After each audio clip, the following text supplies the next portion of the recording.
will read the verse 1, verse 2, si kayo, verse 3, I will read again, and 4, si kayo, tapos si last together. I will start. The Lord is my shepherd, I shall lack nothing.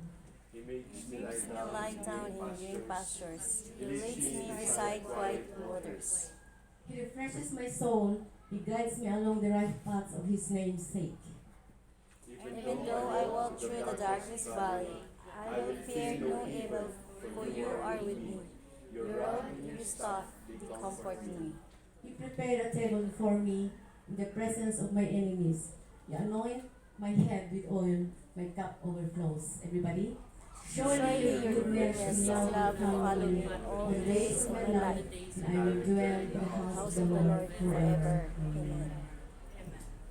And before we sing our song, may I read first this book of 2 Timothy, 2 Timothy verse 3, verse 16 to 17. All scripture is God-breathed and is useful for teaching, rebuking, correcting, and training in righteousness, so that the servant of God may be thoroughly equipped for every good work. May this work, may this is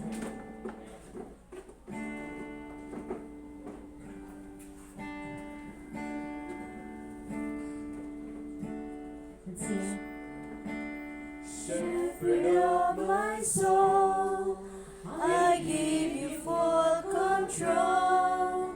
Wherever you may lead, I will follow. I have made a choice to listen to your voice. Wherever you may lead, I will go. Shepherd of my soul, I give you full control. Wherever you may lead, I will follow. I have made a choice to listen to your voice. Wherever you may lead, I will go. Lead in the quiet pastures. Lead in the quiet pasture, or by a gentle stream. The shepherd of my soul is by my side.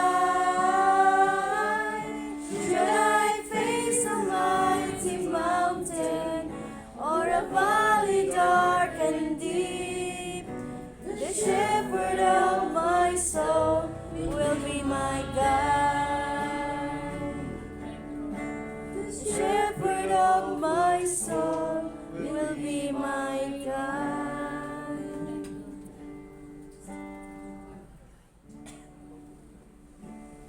Yes, Pastor Tulog. Lord, we are so thankful once again for your goodness to us. Thank you, Lord, for the new day. Thank you, Lord, for the life. Thank you, Lord, for all of the things that you have given to us today. As we are here, Lord, we ask your Holy Spirit to move as we worship you in spirit and in truth. Continue, Lord, to guide us and lead us. We trust everything unto you today. That the plans and works of the enemy to let our worship be taken unto you, Father in heaven. We ask you, Lord, continually guide us and lead us. And even our brothers and sisters who are not with us today, Lord, we ask you to guide them, lead them, bless them. Lord, we thank you that all our worship today may we be acceptable unto you, O God. Lord, we thank you as we trust everything. In Jesus' name we pray. Amen. May we all be seated. So, dati na natin time nga i-express tayo tamang magmuti ka tayo ng mga TV. How great the love of God in our life.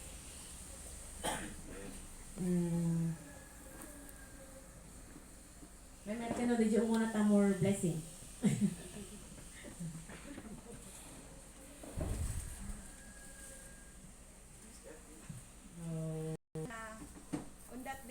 namatay siya, wala man lang siyang paramdam. So, natulog lang siya. So, parang napakasaya ng pagpanaw niya. Alam mo, hindi ko man siya kadugo, but she's a part na sa rin sa aking buhay. Dahil nung dumating ako dito, kwento ko na lang ito, no? Dumating ako sa Baguio, hindi ako marunong magsalita ng salita nila na Ilocano or Igorot. So, siya ang nagturo sa akin na kailangan mong matuto. Kasi pag ako ang kaharap mo, wala akong maiintindihan sa Tagalog mo. So, on that way, hindi man ako nagsasalita ng Ilocano o ano man, nakakaintindi ako. Kasi hindi ko lang pero naiintindihan ko ang sinasabi. Kaya sabi ko, malaking tulong pala yun. So, thankful ako na inadapt nila na ako na bilang isang pamilya sa kanilang family. So, I'm happy na kahit nawala siya, parang kasi nung time na buhay pa siya, palagi siya sa bahay namin. Gaman tayo kanya na, gaman kanya na di kinibag na, di ano yung provide na natin tigsakin sa lunad, yung nataw-taw nga pa nagtrabaho ni. Jesus, walking every day, all along the way. Walking with Jesus, walking with Jesus alone. Walking in the sunlight, walking in the shadow, walking every day, all along the way. Walking in the sunlight, walking in the shadow, walking with Jesus alone. Walking with Jesus, walking every day, all along the way. Walking with Jesus, walking with Jesus alone. Walking in the sunlight, walking in the shadow, walking every day, all along the way. The sunlight, walking in the shadow, Jesus alone. Amen.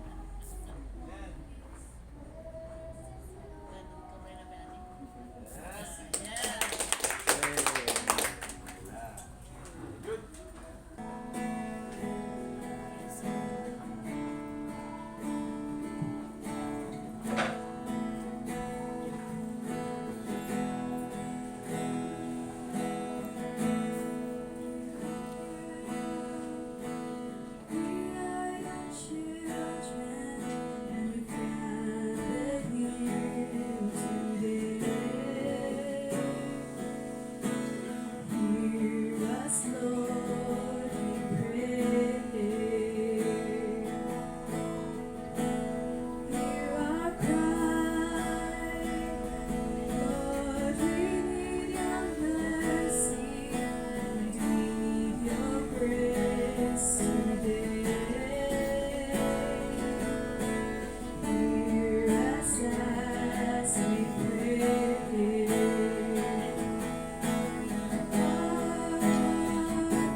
The waters cover the sea.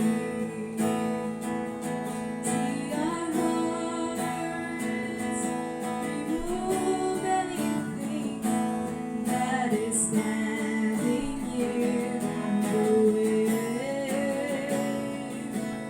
of coming to you today. Our Father, who art in heaven, hallowed be thy name. Our Father, hear us from heaven, for